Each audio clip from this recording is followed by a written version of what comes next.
आज हम पढ़ने वाले हैं रेगुलेशन ऑफ जीन एक्सप्रेशन। तो रेगुलेशन जो होता है वो होता है प्रोकैरियोट्स में और यूकैरियोट्स में, दोनों में हो रहा होता है। ठीक है, अब कहीं पे तो जो रेगुलेशन हो रहा है वो हो रहा है ट्रांसक्रिप्शन लेवल पे, और कहीं पे जो हो रहा है रेगुलेशन वो हो रहा है ट्रांसलेशन लेवल पे। ट्रांसलेशन लेवल और ट्रांसक्रिप्शन लेवल का मतलब क्या है? मानो ये हमारा जीन था कोई, इसकी ट्रांसक्रिप्शन करनी है कि ट्रांसलेशन करनी है कि नहीं करनी है, हम इसको कंट्रोल कर सकते हैं। ठीक है, या तो हम फर्स्ट लेवल पे ही कर दें कि भाई ये जो मैसेंजर आरएनए था, ये किसी ना किसी जीन को कोडो, ये जो डीएनए था ये किसी ना किसी को कोड कर रहा होगा। ठीक है, कोई जीन का क्लस्टर होगा इसके अंदर। तो या तो हम ऐसा काम करें कि इस डीएनए से आरएनए ही ना बने। ठीक है, इस फर्स्ट लेवल को हम कहेंगे कि ये जो रेगुलेशन हो रहा है ये किस लेवल पे हो रहा है? ट्रांसक्रिप्शन लेवल पे हो रहा है। ठीक है, किस लेवल पे? ट्रांसक्रिप्शन लेवल पे। या फिर हम क्या करें, अब चलो मान लो मैसेंजर आरएनए बन गया है, इन केस ये ट्रांसक्रिप्शन हो गया है, अब हम क्या करें, इसकी ट्रांसलेशन ना होने दें, इसकी ट्रांसलेशन ही ना होने दें। तो इसको हम क्या कहेंगे, किस लेवल की रेगुलेशन है ये? ट्रांसलेशन लेवल की रेगुलेशन है ये। ठीक है, अब यूकैरियोट्स में और प्रोकैरियोट्स में ना अलग अलग लेवल पे हो सकता है। अब आपको पता है प्रोकैरियोट्स के अंदर न्यूक्लियस तो होता नहीं है, उसके पास तो क्या है, सिर्फ साइटोप्लाज्म है। सारे काम कहाँ हो रहे हैं? साइटोप्लाज्म में हो रहे हैं। यूकैरियोट के अंदर न्यूक्लियस प्रेजेंट है। डीएनए रेप्लिकेशन जो होती है और ट्रांसक्रिप्शन जो होती है वो कहाँ हो रही होती है? हमारे न्यूक्लियस में हो रही होती है। और फिर जब न्यूक्लियस में आरएनए बन जाता है, आरएनए कहाँ चला जाता है? साइटोप्लाज्म में चला जाता है सेल के। ठीक है, आरएनए के अंदर जाने के बाद वो क्या बनाता है? प्रोटीन बनाता है, मतलब क्या? ट्रांसलेशन कर रहा होता है। ठीक है, तो लेकिन प्रोकैरियोट में तो क्या होता है, ये सारे काम इसमें साइटोप्लाज्म में ही हो रहे हैं। यहीं पे इसका ट्रांसक्रिप्शन होगा, यहीं पे इसका ट्रांसलेशन होगा, सब यहीं पे होगा। ठीक है, अब प्रोकैरियोट्स के अंदर जो रेगुलेशन होती है वो दो लेवल पे ही हो सकती है, या तो ट्रांसक्रिप्शन लेवल पे या ट्रांसलेशन लेवल पे। ठीक है, लेकिन यूकैरियोट्स के अंदर 4 लेवल पे हो सकती है। यूकैरियोट्स के अंदर कितने लेवल पे हो सकती है? 4 लेवल पे हो सकती है। फर्स्ट लेवल पे होता है कि हम ट्रांसक्रिप्शन ही ना होने दें, किसी का ट्रांसक्रिप्शन ही ना होने दें। ठीक है, अब चलो मानो ट्रांसक्रिप्शन हो भी गया, तो हम सेकेंड लेवल पे क्या करेंगे, जो मैसेंजर आरएनए बनता है उसके बाद हम स्प्लाइसिंग करते हैं, कैपिंग करते हैं, टेलिंग करते हैं, हम वो ही रोक दें। ठीक है, तो मॉडिफिकेशन करने के टाइम पे हम उसको रोक दें, जब तक मॉडिफिकेशन नहीं होगी मैसेंजर आरएनए हमारा एक्टिव नहीं होगा, आगे प्रोटीन भी नहीं बनाएगा। चलो अगर मॉडिफिकेशन हो भी गई तो हम क्या करेंगे, उसको साइटोप्लाज्म में जाने से ही रोक दे। न्यूक्लियस में हो रहे थे ये सारे काम, न्यूक्लियस में हो रहे थे, हम क्या करेंगे, इसको साइटोप्लाज्म में जाने से ही रोक देंगे। चलो साइटोप्लाज्म में चला भी गया तो हम क्या करेंगे, ट्रांसलेशन ना होने दे इसका। ठीक है, तो हम इसको 4 लेवल पे यूकैरियोट्स के अंदर कंट्रोल कर सकते हैं।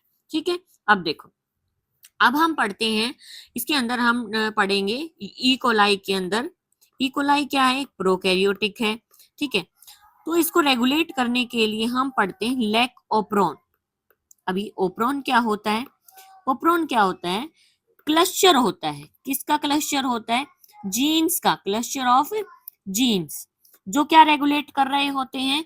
ट्रांसक्रिप्शन, ट्रांसलेशन, ये रेगुलेट कर रहे होते हैं। किसके अंदर? ई कोलाई के अंदर। ई कोलाई के अंदर कैसे रेगुलेट करते हैं? ई कोलाई के अंदर अब हम कर रहे हैं लैक ओप्रोन, तो हम किसका ट्रांसक्रिप्शन ट्रांसलेशन रोक रहे होंगे? लैक्टोज का रोक रहे होंगे, है ना, लैक्टोज का रोक रहे होंगे। अब जो ई कोलाई है ये जो खाना खाती है वो खाती है ग्लूकोज और गैलेक्टोज। ठीक है, ग्लूकोज और गैलेक्टर, ये किससे बनते हैं? लैक्टोज के ब्रेकडाउन से बनते हैं। अब ये ई कोलाई, मानो ई कोलाई के पास फूड फुल अमाउंट में है, तो क्या ये चलाएगी अपने प्रोसेस? इसके पास मानो ग्लूकोज प्रेजेंट है, तो ये लैक्टोज को तोड़ेगी? क्यों तोड़ेगी भाई? जब इसके पास ग्लूकोज ऑलरेडी प्रेजेंट है तो ये क्यों एनर्जी वेस्ट करेगी अपनी लैक्टोज को तोड़ने में? तो ये सारी चीजें किस पे डिपेंड करती हैं कि ई कोलाई को किस चीज की जरूरत कितनी है। ठीक है, इस पे डिपेंड करेगी ये। ओके, तो एक बार हम रीड कर लेते हैं। Operon, cluster of gene control by promoter and transcribed into one messenger RNA. अब ये प्रोमोटर ऑपरेटर क्या होते हैं ये मैं आपको बताती हूँ। लैक ओप्रोन क्या होता है? सेट ऑफ जीन होता है जो इकोलाई के अंदर काम करता है और किसके लिए, डाइजेस्ट शुगर, किसको, लैक्टोज को डाइजेस्ट करने के लिए काम कर रहा होता है। ठीक है, देखो जीन एक्सप्रेशन क्या होता है, डीएनए से आरएनए बन रहा है, आरएनए से प्रोटीन बन रहा है। जीन एक्सप्रेशन क्या होते हैं, ऐसे जीन जो क्या कर रहे हैं, रेगुलेट कर रहे हैं किसी के मेटाबॉलिज्म को, किसी की फिजियोलॉजिकल कंडीशंस को। ठीक है, अब रेगुलेशन यूकैरियोट में कैसे होता है, प्रोकैरियोट्स में कैसे होता है। प्रोकैरियोट्स में सिर्फ ट्रांसक्रिप्शन लेवल पे नहीं, ट्रांसलेशन लेवल पे भी हो रहा होता है, ट्रांसलेशन लेवल पे भी हो रहा होता है। ठीक है, तो रेगुलेशन जो इकोलाई में है उसको हम क्या कहते हैं, लैक ओप्रोन। अब ओप्रोन आपको पता है क्लस्टर होता है जीन्स का जो रेगुलेट कर रहा होगा प्रोसेस। यूकैरियोट में ट्रांसक्रिप्शन लेवल पे कि भाई हमने डीएनए से आरएनए ही ना बनने दिया हो, अगर हो भी गया तो हम स्प्लाइसिंग ना करने दे आरएनए की। स्प्लाइसिंग पता ही है तुम्हें, जो एक्सटर्नल पार्ट होते हैं उनको कट कर देना और जो यूजफुल पार्ट होते हैं उनको जोड़ देना, मतलब कटिंग कर देना। अगर हो भी गई चलो स्प्लाइसिंग, तो हम मैसेंजर आरएनए को न्यूक्लियस के अंदर ना जाने दे। चलो चला भी गया तो हम ट्रांसक्रिप्शन ट्रांसलेशन लेवल पे इसको रोक देंगे। ठीक है, अब हम बात करते हैं इसे ओप्रोन के बारे में। अब ये हमारा एक ओप्रोन है, ठीक है, ये हमारा एक ओप्रोन है। अब देखो, अब जो ये ओप्रोन होता है ना, इसके अंदर कुछ जीन्स तो क्या होते हैं, कॉन्स्टिट्यूटिव जीन्स होते हैं। कुछ जीन्स क्या होते हैं, कुछ जीन्स क्या होते हैं, कॉन्स्टिट्यूटिव जीन्स होते हैं। कॉन्स्टिट्यूटिव जीन्स का मतलब क्या होता है, ऐसे जीन्स, कॉन्स्टिट्यूटिव जीन्स का मतलब क्या है, ऐसे जीन्स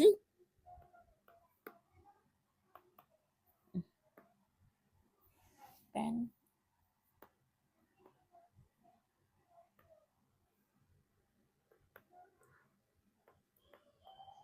कॉन्स्टिट्यूटिव जीन्स वो होंगे जो क्या कर रहे हैं, बिल्कुल कंटिन्यूअसली एक्सप्रेस कर रहे हैं। ठीक है, इनको हम मम्मी जीन्स भी कह देते हैं। क्या कहेंगे इनको, मम्मी जीन्स। मम्मी जीन्स क्यों कह रहे हैं, क्योंकि जैसे हमारी मदर होती है, आप लोग रेस्ट कर रहे हो या आप काम कर रहे हो, लेकिन मदर क्या रहती है, हमेशा एक्टिव रहती है, हमेशा एक्टिव रहती है। ठीक है, और कुछ होते हैं हमारे रेगुलेटरी जीन्स। रेगुलेटरी जीन्स क्या होते हैं, जो जरूरत हो तो, नीड के टाइम पे ही एक्टिव होते हैं, अगर नीड ना हो तो ये क्या हो जाते हैं, ऑफ भी हो सकते हैं। ठीक है, जैसे आप लोगों को जरूरत होती है जब स्कूल जाना है या फिर आपको कहीं कोचिंग जाना है, तो आप क्या हो सकते हो, एक्टिवेट हो सकते हो। लेकिन अगर आपको जरूरत ना हो तो क्या हो सकते हो, आप डीएक्टिवेट भी हो सकते हो। ठीक है, तो ये ऐसे जीन्स है। अब देखो आगे,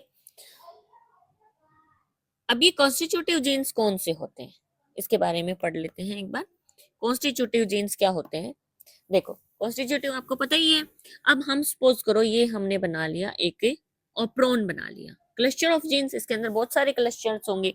ठीक है, तो यहाँ पे जो जीन होंगे ये होंगे इसके रेगुलेटरी जीन्स, रेगुलेटरी जीन्स होंगे, ये वाले होंगे इसके स्ट्रक्चरल जीन। ठीक है, यहाँ पे होती है पीपो, पीपो, यहाँ पे होती है ZYA। अब क्या है ये पीपो, आई, आई किसके लिए स्टैंड करता है, आई इंड्यूसर के लिए स्टैंड नहीं करता, ये रिप्रेसर के लिए स्टैंड करता है।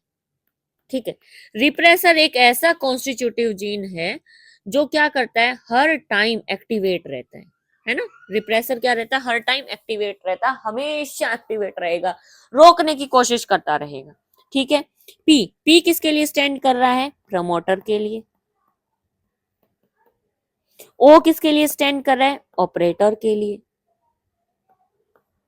ठीक है, अब ये जो रिप्रेसर है ये क्या कर रहा है, हमेशा रोकने की कोशिश कर रहा है।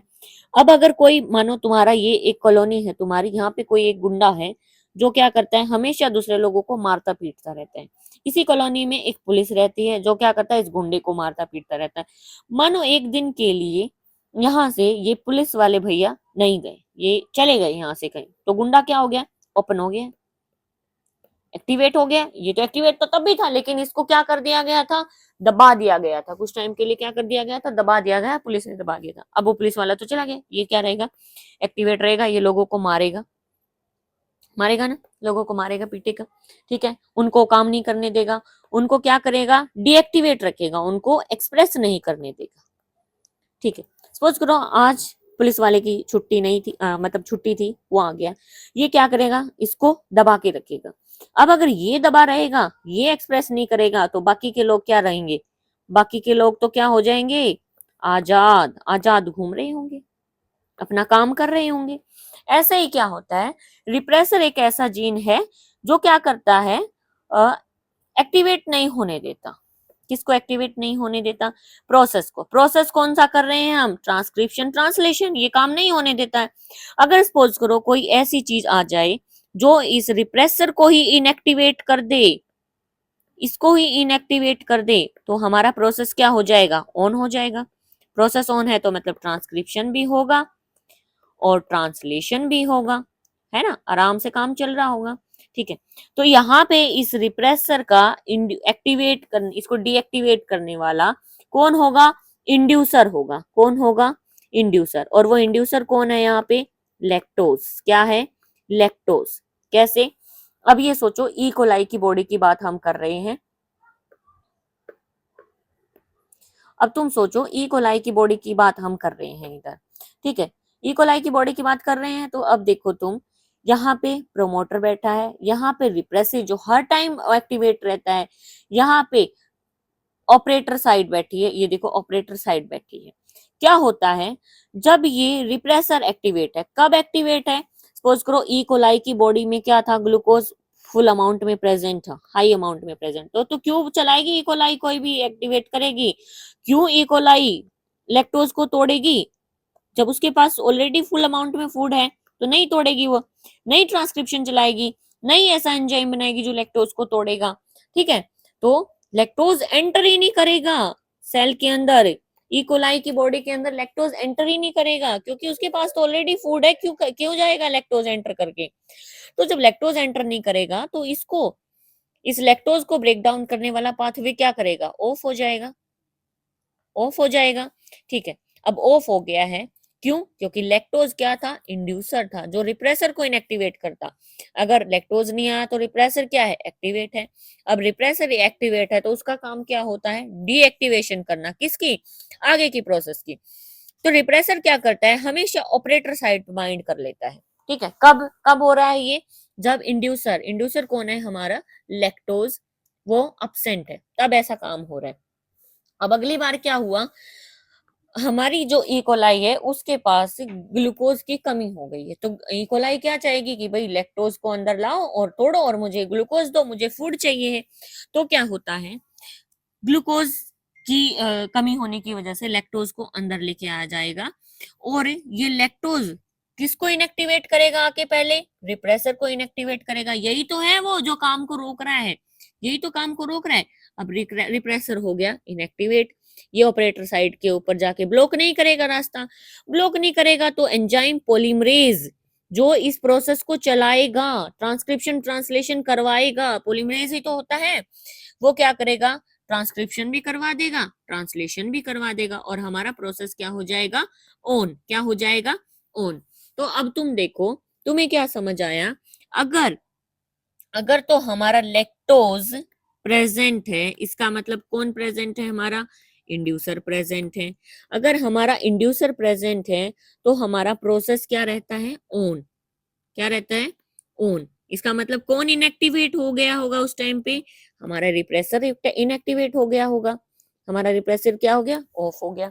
अगर तो लैक्टोज अपसेंट है, लैक्टोज मानो अपसेंट है, लैक्टोज अपसेंट है तो क्या अपसेंट है, इंड्यूसर अपसेंट है, इंड्यूसर अपसेंट है, तो कौन एक्टिवेट हो जाएगा, रिप्रेसर एक्टिवेट हो जाएगा। पुलिस वाले नहीं है तो फिर गुंडे तो एक्टिवेट हो गए ही ना, तो रिप्रेसर एक्टिवेट हो जाएगा, और रिप्रेसर आगे का काम नहीं होने देगा, आगे का ट्रांसक्रिप्शन ट्रांसलेशन जो प्रोसेस होते हैं उनको भी क्या कर देगा, ऑफ कर देगा। ठीक है, इतना समझ आया। एक बार इसका डायग्राम देख लो, इसके डायग्राम में देखो, ये हमारा कंप्लीट एक ओप्रोन है। कौन सा ओप्रोन है, ये लैक ओप्रोन, जो लैक्टोज का ब्रेक डाउन करवा रहा है, लैक्टोज का पाथवे चला रहा है। तो यहाँ पे पीआईपी, ये आपको पता चल गया, आई क्या है, कॉन्स्टिट्यूटिव जीन है जो हर टाइम एक्टिवेट रहता है, बस इसको इनएक्टिवेट करने वाला होना चाहिए। ठीक है, अब ये क्या है, ZYA, ये वो जीन्स हैं जो क्या करवा रहे हैं, प्रोसेस करवा रहे हैं। जेड, जेड क्या होता है? Beta galactosidase. जेड क्या होता है? बीटा ग्लैक्टोसाइडेज, जो क्या करता है? लैक्टोज का ब्रेक डाउन कर रहा है। लैक्टोज का क्या कर रहा है? ब्रेक डाउन कर रहा होता है।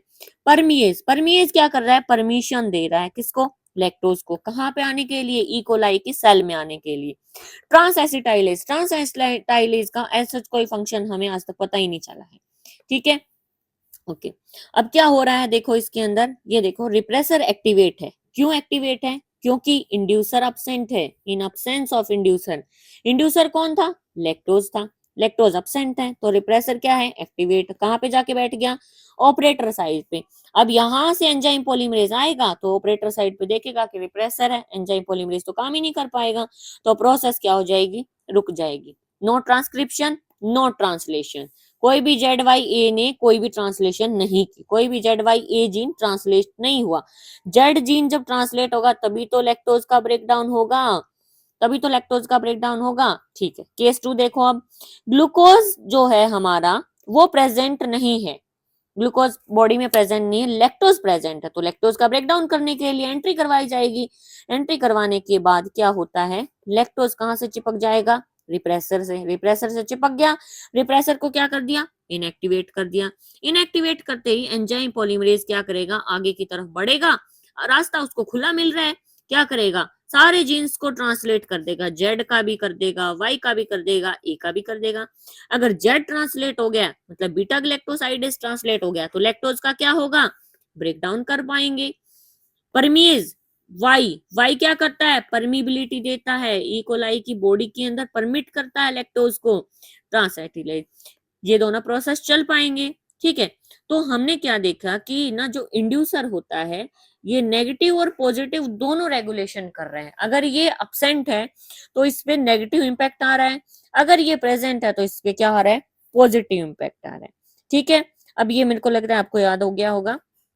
तो ये देखो एक बार, ये इकोलाई की बॉडी है, लैक्टोज बाहर प्रेजेंट है एनवायरनमेंट के अंदर, और परमिएज इस इकोलाई की बॉडी के अंदर लैक्टोज को एंट्री करवा रहा है। लैक्टोज एंटर करता है तो इस लैक्टोज को कौन ब्रेक डाउन करता है? बीटा ग्लैक्टोजाइडेज, जो कोड कौन कर रहा है? जेड कोड कर रहा है, ग्लूकोज और ग्लैक्टोज में तोड़ देता है। ग्लूकोज क्या है? इसकी सोर्स ऑफ एनर्जी है। क्या सोर्स ऑफ एनर्जी है? लैक्टोज किसमें ट्रांसलेट होता है? सेल में बाई परमिएज। लैक्टोज किसके द्वारा तोड़ा जाता है? बीटा ग्लैक्टोजाइडेज के, जो ऑन और ऑफ होता है रेगुलेट का। लैक्टोज क्या है? इंड्यूसर है, जो किसको इनएक्टिवेट करेगा? रिप्रेसर को इनएक्टिवेट करेगा। ठीक है, क्लियर है? अगर very low of expression of lac operon is always present, otherwise lactose can not enter the cell, कि थोड़ा बहुत एक्सप्रेशन हमेशा ही रहता है लैक्टोज का, वरना एंटर ही नहीं करे। Regulation of lac operon by repressor called negative regulation. क्या कह रहा है? जो रिप्रेसर के द्वारा रेगुलेशन हो रहा है ना, इसको हम कैसा रेगुलेशन कह रहे हैं? नेगेटिव रेगुलेशन कह रहे हैं। क्यों? क्योंकि उस टाइम पे हमारा लैक्टोज जो है वो अब्सेंट है, तो प्रोसेस क्या हो जाती है? स्टॉप हो जाती है, तो ऑब्वियसली क्या हुआ? नेगेटिव इंपैक्ट हुआ। अगर लैक्टोज प्रेजेंट होता तो हमारा कैसा फीडबैक होता? कैसा रेगुलेशन होता? पॉजिटिव रेगुलेशन होता। ठीक है, क्लियर है यहाँ तक? आई होप आपको ये लैकोप्रोन का कॉन्सेप्ट काफी अच्छी तरीके से समझ आया होगा। तो अगर आप लोगों ने क्लास देखी हो तो क्वेश्चन का आंसर जरूर देके जाना कि इंड्यूसर क्या है, लैकोप्रोन में इंड्यूसर कौन है, और रिप्रेसर कैसा जीन है, कॉन्स्टिट्यूटिव है या रेगुलेटरी है।